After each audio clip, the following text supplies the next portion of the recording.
The giant ship appeared in the sky above Nevada on a clear Tuesday morning. It hung there, silent and still, like a dark cloud that did not move with the wind. People around the world watched on their screens as the first proof that humans were not alone in the universe made itself known.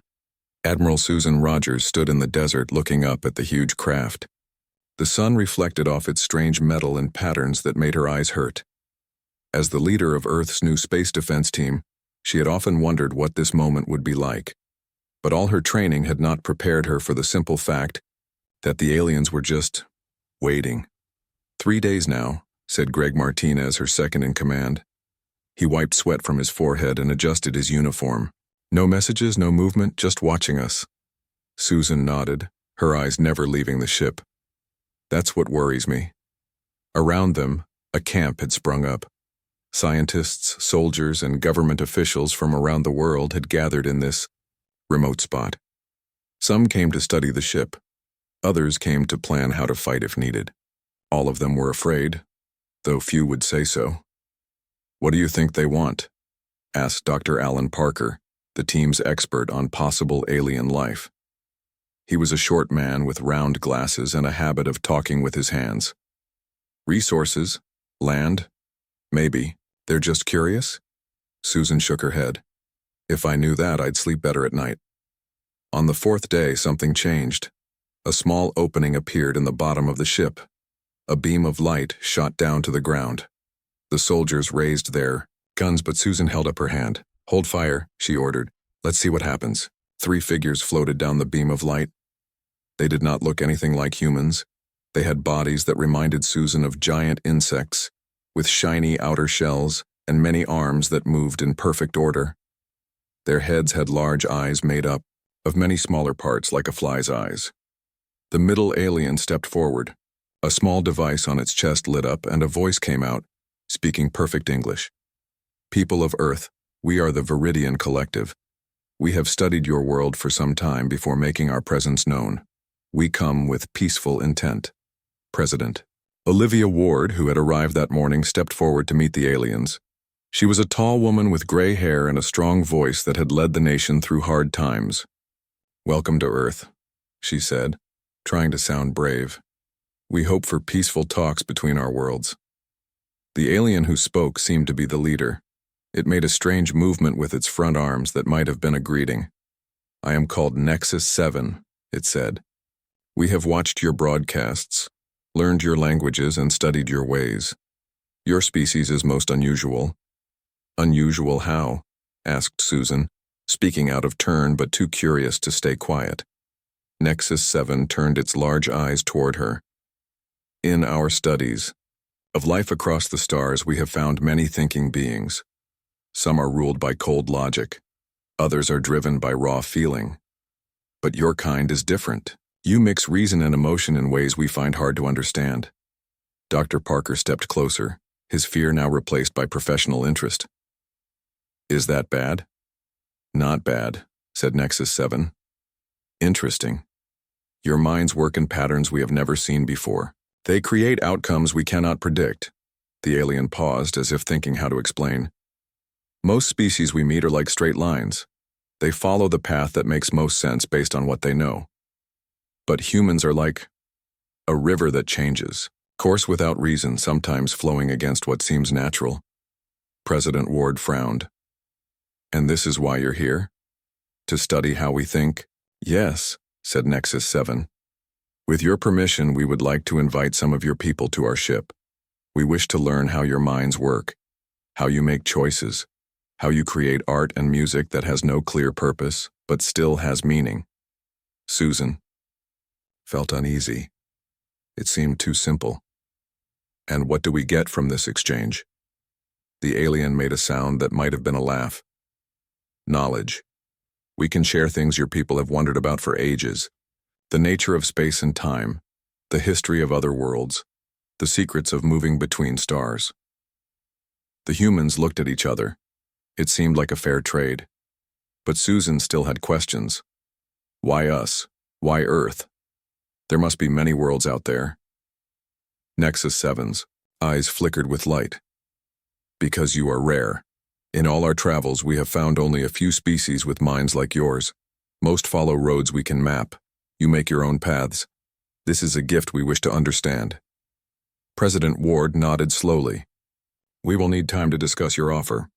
"Of course," said Nexus 7. "We have waited many years to find you. We can wait longer." As the aliens returned to their ship, Susan turned to the president. "Do you trust them?" she asked. Olivia Ward watched the beam of light pull the visitors back into the sky. "I don't know, but I think we need to learn more." In the weeks that followed, a team of scientists, including Dr. Parker, went up to the alien ship. They returned with stories of amazing technology and strange but friendly hosts.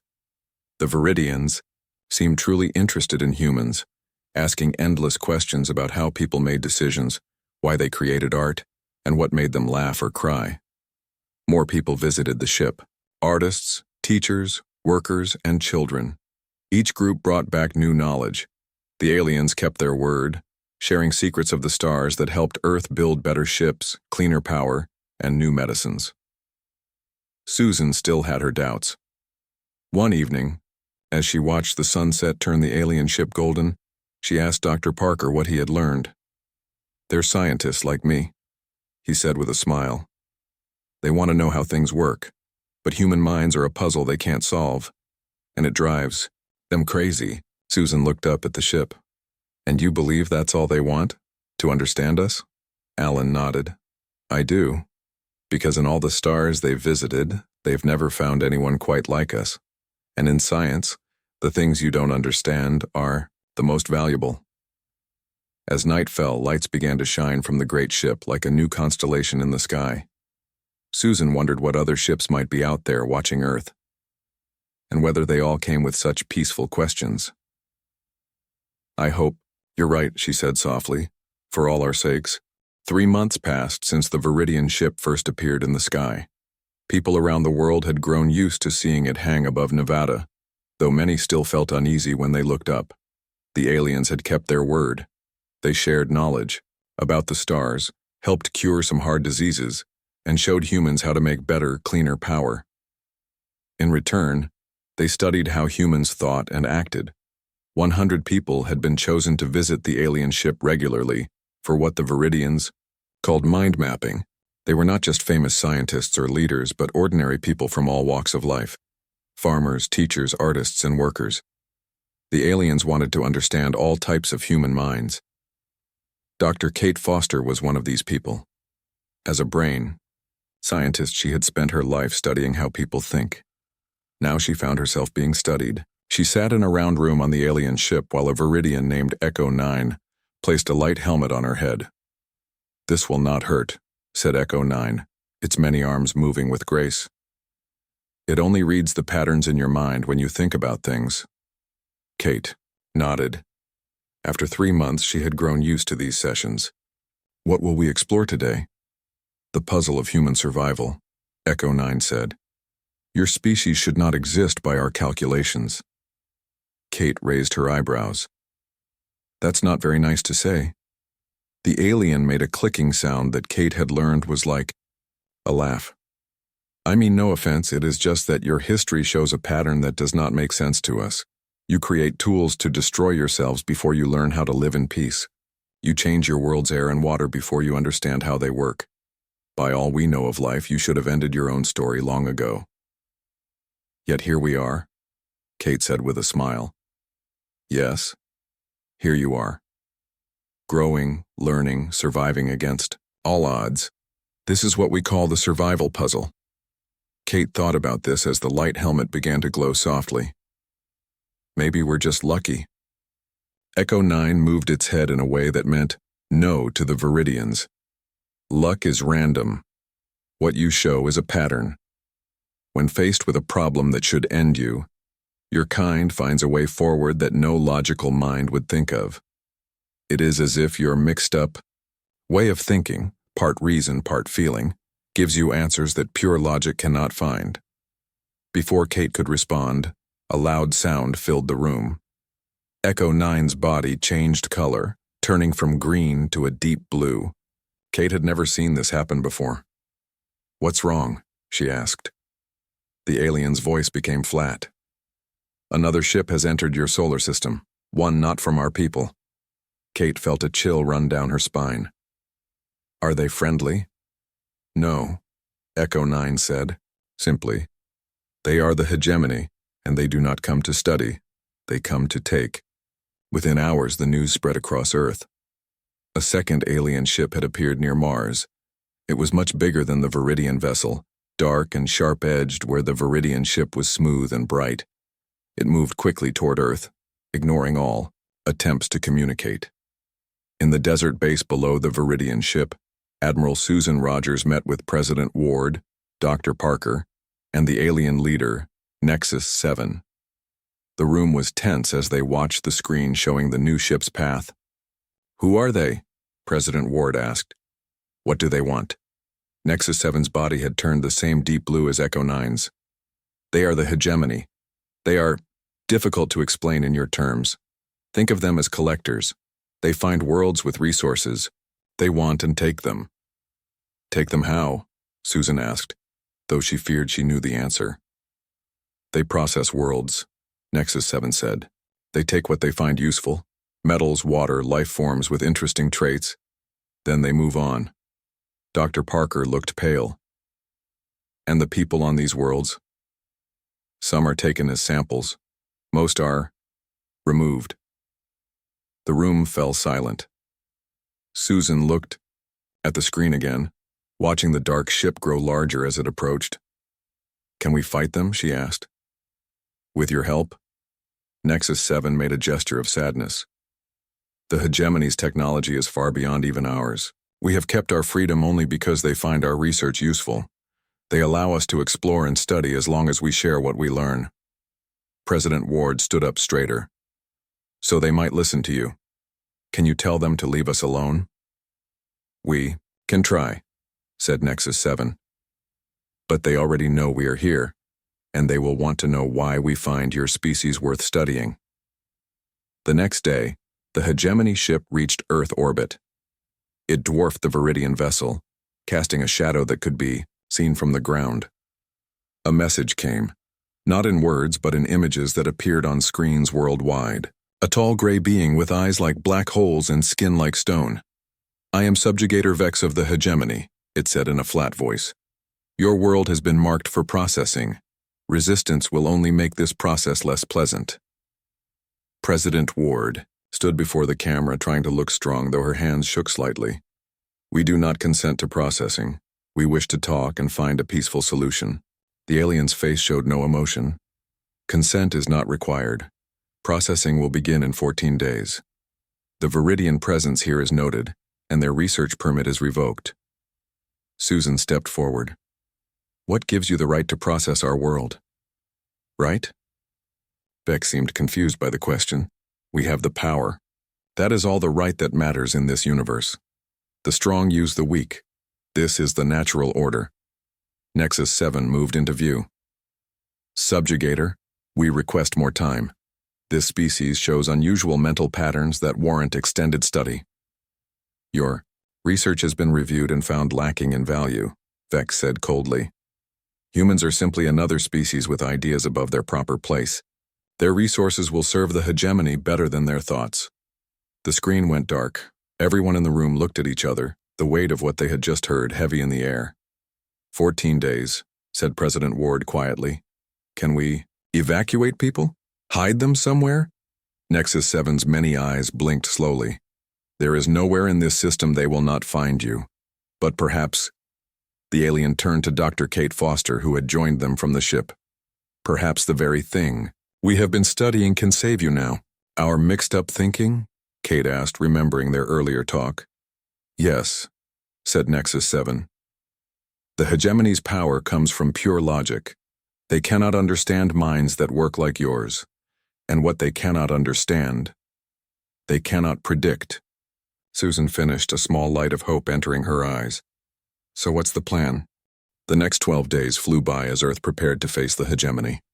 The Viridians shared what they knew about the enemy, but it did not bring much hope. The hegemony had processed 35 other worlds before coming to Earth. None had survived.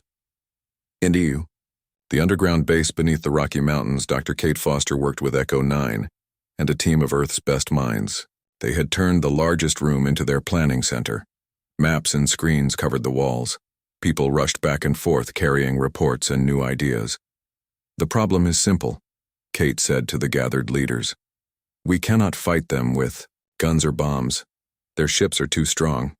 We cannot run or hide. They would find us. Admiral Susan Rogers frowned. So what can we do? Echo 9 moved forward. Its blue color now returned to the normal green. We must use what makes humans unique. Your unpredictable minds. President Ward looked confused. How do our minds help against ships and weapons? Kate smiled for the first time in days. Because the hegemony thinks in straight lines. They follow rules and patterns. They expect others to do the same. But humans don't think that way. We jump from idea to idea. We feel and think at the same time. We find answers no one expects. Dr. Alan Parker nodded slowly.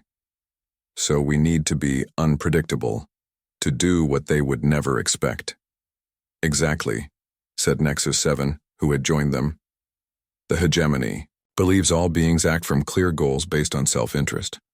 They cannot understand actions that do not follow this rule. Susan leaned forward. So what's the plan? How do we use this against them? Kate pointed to the main screen showing the hegemony ship. We confuse them. We send them human art, music, stories, jokes, and math problems all at once. Things that don't make logical sense together.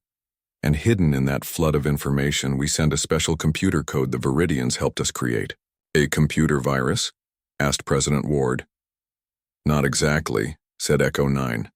The hegemony shields would stop any attack they recognize. This is more like a puzzle their computers cannot solve. Every time they try, it creates more puzzles. The plan moved forward quickly. While the Viridians kept the hegemony busy with formal talks, claiming old space laws gave Earth the right to a longer review, humans around the world began to gather their most confusing, beautiful, and strange creations. They collected love poems written during wars, songs about being sad at happy times, paintings that looked like nothing real but made people feel real feelings, math problems with no single right answer, jokes that made no sense but still made people laugh. Each piece alone might seem simple, but altogether, they showed how human minds worked in ways no computer could copy. On day 13, they were ready. Special dishes around the world pointed at the hegemony ship. At the same time, the computer code hidden in the flood of human creativity would enter their systems. Will this really work? Susan asked Kate as they watched the final setup. Kate looked unsure. I hope so. If human thinking really is as special as the Viridians believe, maybe it can save us now. And if not? Kate squeezed her friend's hand. Then at least we tried something new instead of just waiting to be processed. President Ward gave the order. Begin transmission. Across the world, the signal went out. From music halls in New York, art museums in Paris, temples in India, and schools in Kenya, human creativity flowed up to the stars. It was not a weapon, as most would think of it. It was simply humanity, shown all at once in all its strange glory. For 2 days, nothing seemed to happen. The hegemony ship stayed dark and silent above the earth. People began to lose hope. Had their plan failed? Then, on the morning of what should have been their last day, something changed. The dark ship began to glow in odd places like it was heating up from inside. In the command center, alarms began to sound. The hegemony ship is powering weapons, shouted one of the watchers. Susan grabbed the radio. All posts be ready. They might be attacking early. But before any shots were fired, a message came through. Subjugator Vex appeared on the screen. He looked different now. His gray face showed what might have been confusion or anger. What are you doing to our systems? He demanded. Your transmissions are causing problems. President Ward stepped forward, trying to look calm. We are simply sharing our culture with you. Is something wrong? Your data makes no sense, Vex said, his voice less steady than before. Your stories have no clear purpose. Your art follows no rules. Your music combines sounds that should not go together, and yet they create effects we cannot explain. Kate whispered to Echo 9. The code is working. It's creating logical loops they can't resolve. Vex continued. Our processing computers are trying to sort and understand your transmissions, but they cannot find patterns that hold true. When they think they have found a rule, your next data breaks it. That's humanity for you, Susan said with a small smile. We're full of surprises. It is inefficient, Vex insisted, though he sounded less sure. Actually, Kate said, stepping forward, our way of thinking helps us solve problems in new ways. We can see solutions pure logic would miss. We call it creativity. Echo 9 added, This is what we have been studying, Subjugator, the human survival puzzle. They should have destroyed themselves many times, but their unusual minds always find unexpected paths forward. The hegemony ship's glow was getting brighter. Small craft began to leave it like they were running away from something inside. You have not defeated us, Vex said, his image now breaking up. You have only delayed the processing. We will return with new systems that can handle your strangeness. President Ward stood tall.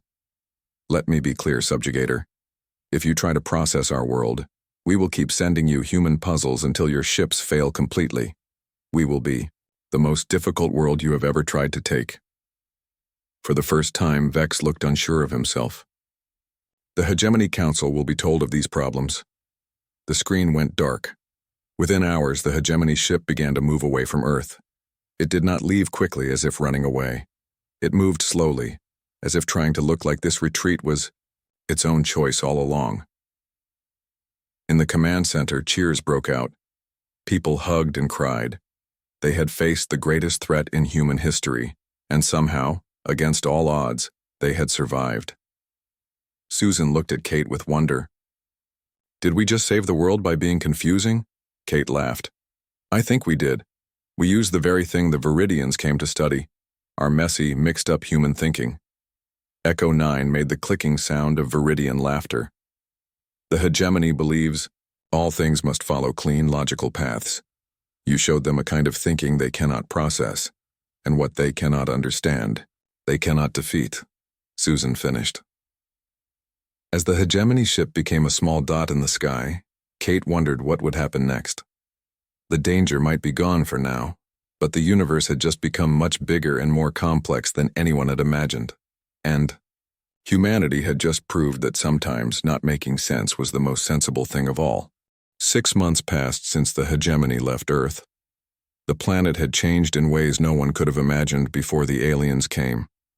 Countries that had fought for centuries now worked together. The knowledge shared by the Viridians helped solve old problems like dirty energy and food shortages. People looked to the stars with new eyes, knowing they were not alone. The Viridian ship still hung in the sky, but it was no longer feared. Many saw it as a sign of friendship. Hundreds of humans had visited it to share their ideas and learn from the aliens. The Viridians, in turn, had sent their own people to live among humans and study their ways up close. In the New World Space Center, built near the old desert base, Admiral Susan Rogers looked at the latest reports from their deep space watchers. They had built better tools with Viridian help and could now see farther into space than ever before. Anything from the hegemony? She asked Greg Martinez, who now led the space-watching team. He shook his head. Nothing close to our system. But we're picking up strange signals from other stars. It seems something big is happening out there. Susan frowned. The victory over the hegemony had felt good, but she still worried. Would they come back with new ways to fight human thinking? And were there other dangers out in the dark between stars? Dr. Kate Foster entered the room, followed by Echo 9. The human and Viridian had become close friends through their work together. They now led a joint team studying how human creativity might be used to solve problems across the galaxy.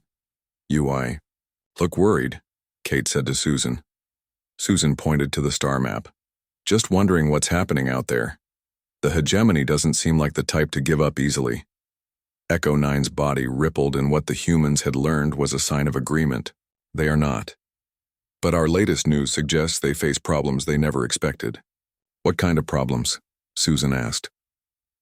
Before Echo 9 could answer, Nexus 7 entered the room. The lead Viridian researcher moved quickly, its body bright with excitement. We have received an important message from our home world, Nexus 7 announced. The Hegemony Council has made a new rule. Earth is now listed as exempt from processing. You are the first world to ever receive this status.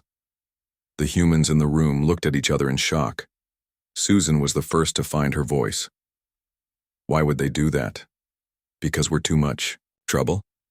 Partly, said Nexus 7. But there is more. The hegemony has always believed in what they call the natural order, that strong species should control weaker ones. It is the rule they have followed for thousands of years. Kate nodded. And we broke their rule by beating them without being stronger. Exactly, said Echo 9. You showed them a different path. Not might making right, but creativity finding ways around problems that force cannot solve. Greg looked up from his screen. But are we really safe? What stops them from changing their minds?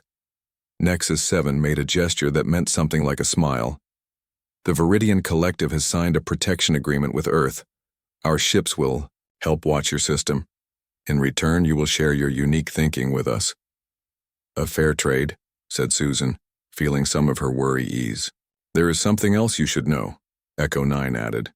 The news of what happened here has spread across the stars. The worlds already processed by the hegemony are changing. Changing how? Asked Kate. They are asking questions they never asked before. About why things must be as they are. About whether there are different ways to live. About freedom and creativity and choice. Susan frowned. I don't understand. They're already under hegemony control. What good do questions do them now? Nexus 7's voice became softer. The hegemony rules through certainty. They make the processed worlds believe there is only one right way to be. But your world showed something different. You showed that rules can be broken, that patterns can change, that the unexpected can win. And now the processed worlds are starting to think like us? Kate asked, her eyes wide. Not yet, said Echo 9. But they are beginning to ask, what if? And in our long history of watching thinking beings grow, we have learned that what if is the most powerful question in the universe. Over the next weeks, more news came from space. The hegemony had pulled back from several worlds they had planned to process. There were reports of small fights on already processed planets. Nothing big enough to be called a war, but enough to show that something was changing.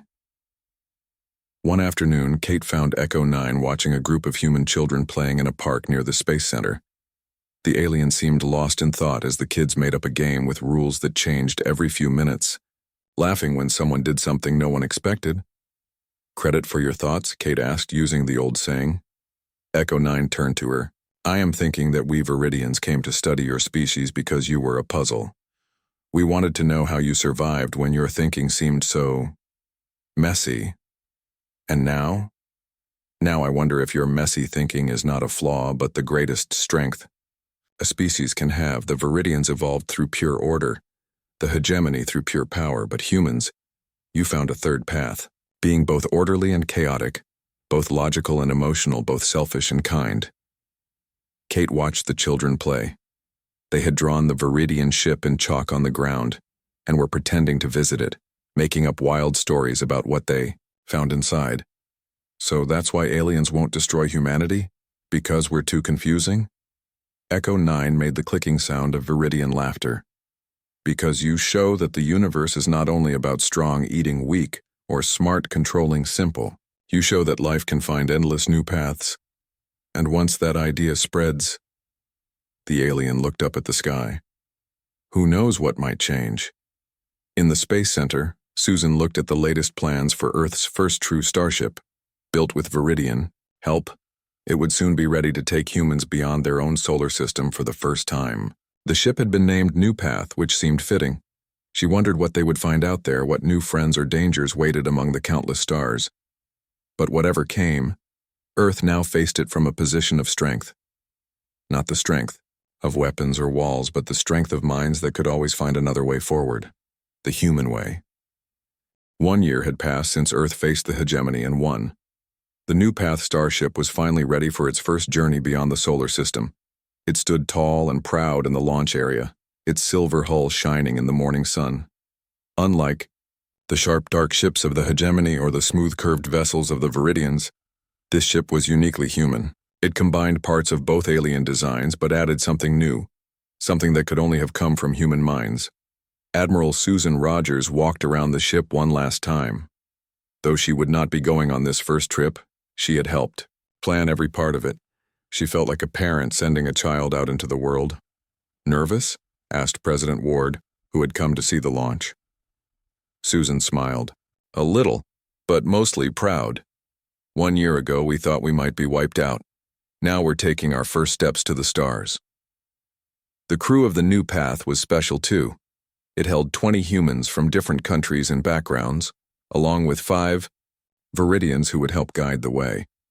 Dr. Kate Foster was among them, chosen for her skills in understanding how different minds worked. If they met new aliens, she would be key to making friends, not enemies. "All systems ready," said Captain Pete Johnson, a calm man with steady hands who had once flown planes before learning to pilot spaceships. "We launch in 1 hour." As the crew made final checks, Kate found Echo 9 in the ship's main room. The alien was looking at a wall where the children from the nearby town had painted pictures of what they thought the crew might find in space. The images showed stars, planets, and made-up aliens all mixed together in bright colors. "What do you think we'll find out there?" Kate asked. Echo 9 touched one of the paintings gently. "Space is vast beyond what even we Viridians can grasp. There are wonders we have seen that have no names in human words, but I think the most important thing we will find is new questions. Not answers. Answers come and go, but good questions change everything. That is what your kind taught mine." Before Kate could respond, an alarm began to sound. Not the warning kind, but the kind that meant an important message had come in. Captain Johnson called everyone to the main screen. The face that appeared was Nexus 7, still on Earth at the Space Center. "We have just received news from our deep space watchers. The Hegemony Council has fallen." A shocked silence filled the room. Susan, watching from Earth, was the first to find her voice. "What happened?" "The processed worlds rose up together," said Nexus 7. "Not with weapons, but with ideas. They began to question, to create art and music the hegemony could not understand, to think in ways that did not follow the old rules. They learned from us," Kate whispered. "Yes," said Nexus 7. The story of how Earth defeated the hegemony with human thinking spread from world to world, at first in secret, then openly. The hegemony tried to stop it, but they could not fight an idea. Captain Johnson frowned. "Is it safe for us to launch? What's happening out there now?" "The galaxy is changing," said Nexus 7. "The old order is gone. New connections are forming between worlds. It is a time of great risk, but also great hope. Your mission is more important than ever. Earth must have a voice in what comes next." President Ward nodded firmly. "Then we go forward as planned. The New Path will launch today." The mood was both excited and serious as the ship prepared to leave. This was no longer just a journey of discovery. It was Earth's first step into a changing galaxy, one that humans had helped change without even knowing it. As the final minutes ticked down, Kate found herself standing next to Greg Martinez, who would stay behind to run the space watching team. "Do you think we did the right thing?" she asked him quietly. "Helping to bring down the hegemony? We don't know what will replace it." Greg thought for a moment. "My grandmother used to say that a poor but fair system is better than a rich but unfair one. The hegemony kept order, yes, but at what cost? Whole worlds processed, whole peoples wiped out because they were deemed less worthy. And now? Now we all get a chance to build something better, something based not just on who's strongest, but who has the best ideas for living together." The launch countdown began. On screens around the world, people watched as the New Path's engines glowed blue, then white. The ship rose slowly at first, then faster, leaving a trail of light as it climbed toward the stars. In the ship's control room, Captain Johnson turned to his crew once they had cleared Earth's gravity. "Course is set for the Centauri system. It will take us 3 weeks to get there with the Viridian Drive. Let's make Earth proud. Kate stood at a window watching her home planet grow smaller behind them. Echo 9 joined her, its green body reflecting in the glass. I have studied your people for years now, the alien said. Yet you still surprise me. How so? Most species, when they first reach space, do so driven by pride or fear or greed. They want to claim new worlds, find new resources, or build weapons to protect themselves. But your ship is named New Path. You seek not to take, but to find new ways forward. Kate smiled. Maybe that's the human way. We're not the strongest or the smartest. We make mistakes. We fight among ourselves. We sometimes almost ruin our own world. But we keep trying new things, new ideas, new paths. As the ship accelerated toward the distant stars, a message came from Earth. It was simple, sent from President Ward to all aboard.